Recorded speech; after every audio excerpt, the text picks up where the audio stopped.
ஓம் ஸ்ரீ குருப்யோ நம. ஸ்ரீ மகாபரிவாஜனம் மகாபரிவாஜனம் மகாபரிவாஜனம்.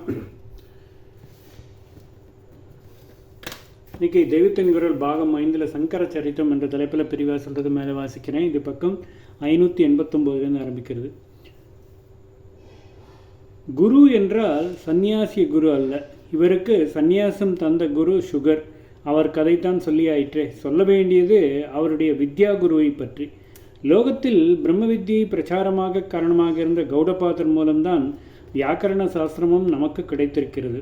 அந்த சாஸ்திரத்தை அவருக்கு உபதேசித்த வித்யா குருவை பற்றியே இப்பொழுது சொல்லப்போகுது. பதஞ்சலி என்ற அந்த குருவின் கதையும் அவரிடமிருந்து இவர் உபதேசம் பெற்ற கதையும் இன்னும் பல கதைகளையும் சொல்லி கடைசியில் இவருடைய சிஷ்யரிடம் நம் ஆச்சாரியால் சிஷ்யராகி பிரம்ம வித்யா உபதேசம் வாங்கி கொண்டது உட்பட எல்லா விருத்தாந்தங்களையும் பதஞ்சலி சரிதம் என்ற காவியம் சொல்கிறது. அந்த கதைகள் கொஞ்சம் சொல்கிறேன். பதஞ்சலி சரிதம். 17ஆம் நூற்றாண்டின் கடைசியில் தஞ்சாவூர் ராஜா ஷாஹஜி வித்வான்களுக்கென்றே தன்னுடைய ராஜ்யத்தில் ஒரு ஊர் இருக்க வேண்டுமென்று ஆசைப்பட்டு திருவிசைநல்லூரில் அநேக பண்டிதர்களையும் கவிகளையும் கொடியேற்றி எதேஷ்டமாக மானியங்கள் கொடுத்தான். அப்படி மொத்தம் 46 பேருக்கு அந்த கிராமம் சர்வமானியமாக தரப்பட்டு வித்யா ராஜதானியாக இருந்தது. அவர்களில் ராமபத்ர தீட்சிதர் என்பவர் ஒருவர். கவி, பெரியவர், நல்ல ரசிகர். சாதாரணமாக இலக்கண புலமையும் இலக்கிய திறமையும் ஒன்றோடு சேராது என்பார்கள். ஆனால் இவரோ இரண்டிலும் தேர்ந்தவராய் இருந்தார். வியாக்கரணத்தில், அதாவது இலக்கணத்தில் பெற்றிருந்த தேர்ச்சியால் பிரத்யக்ர பதஞ்சலி என்ற பெயர் பெற்றிருந்தார். பதஞ்சலி தான் வியாக்கரண மகாபாஷ்யம் எழுதியவர். அவர் கதையும் கௌடபாதர் கதையும் ஒன்றோடொன்று பின்னி பிணைந்தது. பதஞ்சலி சரிதம் என்பது ராமபத்ர தீட்சிதர் எழுதியதுதான். பதஞ்சலி சரிதம் எழுதியவருக்கு நிகழ்கால பதஞ்சலி என்ற பொருள்படும் பிரத்யக்ர பதஞ்சலி என்ற பட்டம் இருந்தது. கவி என்ற முறையில் சிங்கார நாடகாதிகள் அவர் எழுதியிருந்தாலும் உயர்ந்த பக்தி உள்ளம் படைத்தவராய் இருந்தார். குறிப்பாக ராமச்சந்திரமூர்த்தியிடம் அவருக்கு பரமபக்தி. ஜானகி பரிணயம் என்று அவர் எழுதியிருக்கும் நாடகம் பிரசித்தி வாய்ந்தது. ராமஸ்தவ கர்ண ரசாயனம், ராமசித்திரஸ்தவம் என்றெல்லாம் அநேக ஸ்தோத்திரங்கள் எந்த ராமாயணத்தும் இல்லாத நூதன கற்பனைகளோடு எழுதியிருக்கிறார். தட்சிணத்தில் விசேஷமாக நாடக கிரந்தம் எழுதுபவர்கள் கிடையாது என்று வடக்கத்தி வித்வான்கள் சொல்லி வந்த அபக்கியாதியை துடைக்கவே ஜானகி பரிணயம் என்று எழுதி தம்முடைய தெந்தேசத்தின் பெருமையை நிலைநாட்டினார் என்று சொல்லப்படுகிறது. நமக்கு விஷயம் அவருடைய பதஞ்சலி சரிதம். 8 சர்க்கங்கள் கொண்ட புஸ்தகம் அது. ராமர் என்று சொன்னவுடன் அவருடன் இணைபிரியாத பக்த சிரோன்மணியாக ஆஞ்சநேய சுவாமியை நினைப்பது போல நடராஜா என்றவுடன் 2 பேர் நினைவு வரும். நடராஜாவின் பிம்பமானாலும் சித்திரமானாலும் எதிலும் அவருக்கு 2 பக்கங்களில் இந்த 2 பேரும் இருப்பார்கள்.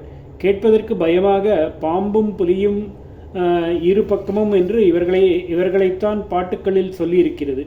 படங்களில் பார்த்தாலும் ஒருத்தருக்கு இடுப்புக்கு கீழே பாதி உடம்பு பாம்பாக இருக்கும், இன்னொருத்தருக்கு புலியாக இருக்கும். ஆனால் அந்த இருவரும் யாருக்கும் எந்த ஹிம்சையும் பண்ணாமல் சுவாமியின் நர்த்தனத்திலேயே சதாகாலமும் நேரத்தையும் ஹிருதயத்தையும் அர்ப்பணம் பண்ணி பார்த்து கொண்டிருப்பார்கள். புலிக்கால்காரர் வியாக்கிரபாதர் என்பவர். அந்த பேருக்கே அப்படித்தான் அர்த்தம். பாம்புக்கால்காரர் தான் நம்முடைய உபகதையின் நாயகரான பதஞ்சலி.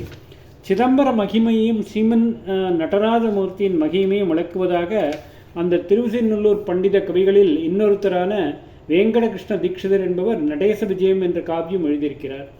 அதிலும் பதஞ்சலியை பற்றி ஓரளவு வருகிறது. பதஞ்சலியே மையமான பாத்திரமாக வைத்து ராமபத்ர தீட்சிதர் எழுதியுள்ள பதஞ்சலி சரிதமும் நடேச விஜயம் அநேக டீட்டெயில்களில் ஒத்துப்போகின்றன. பதஞ்சலி ஆதிசேஷனின் அவதாரம் என்று அந்த புஸ்தகங்களில் இருக்கிறது. ஆதிசேஷன் மகாவிஷ்ணுவைச் சேர்ந்தவர். திருப்பார்கடலில் பகவானுக்கு படுக்கையாக இருப்பவர். அந்த பரம வைஷ்ணவர் எப்படி பரம சைவராகி நடராஜாவின் இணைபிரியாத பக்தரானார்? திருப்பார்கடலில் இருந்தவர் ஏன் சிதம்பரத்துக்கு வந்து சேர்ந்தார்?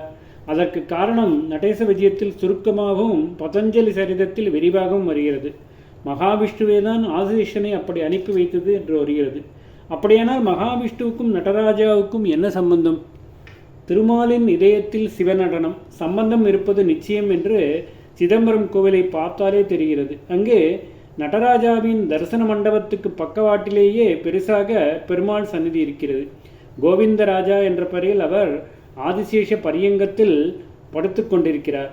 ஒரே இடத்தில் நின்றபடியே சிவவிஷ்ணுக்கள் இருவரையும் தரிசித்து கொண்டு இரட்டிப்பு சந்தோஷத்துடன் அப்பைய தீட்சிதர் மாரமணம் உமாரமணம் என்று ஸ்தோத்திரத்திருக்கிறார். மாரமண என்றால் லக்ஷ்மிபதி, உமாரமண என்றால் உமாபதி என்று புரியும். ஆக 2 பேருக்கும் சம்பந்தம் இருப்பது தெரிகிறது. என்ன சம்பந்தம்?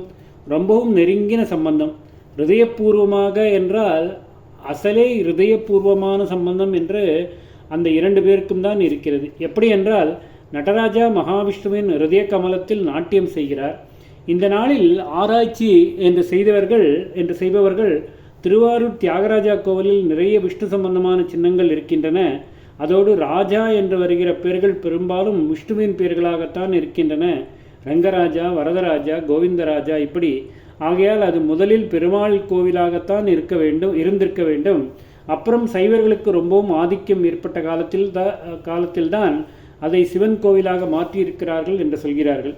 இதையே மாற்றி நாச்சியார் கோவில் உள்ள பெருமாள் கோவில் விஷயத்தில் அது முதலில் சிவன் கோவிலாக இருந்து அப்புறம் வைஷ்ணவர்களுக்கு ஆதிக்கம் ஏற்பட்ட காலத்தில் விஷ்ணுவாலயமாக மாற்றப்பட்டிருக்க வேண்டும் என்கிறார்கள். இந்த ஆராய்ச்சி எல்லாம் சரியில்லை. அந்தந்த ஸ்தல புராண கதையோ பொதுவான சமய சாஸ்திர தத்துவங்களையோ விளக்கி கோவில்கள் எழுப்பியிருப்பதை புரிந்து கொள்ளாததாலேயே இப்படி முடிவு சொல்கிறார்கள். வாஸ்தவத்தில் அவை ஆதியிலிருந்து இப்பொழுதுள்ளபடிதான் இருந்திருக்கின்றன. நாச்சியார் கோவில் விஷயம் இப்பொழுது நமக்கு சம்பந்தப்பட்டதல்ல.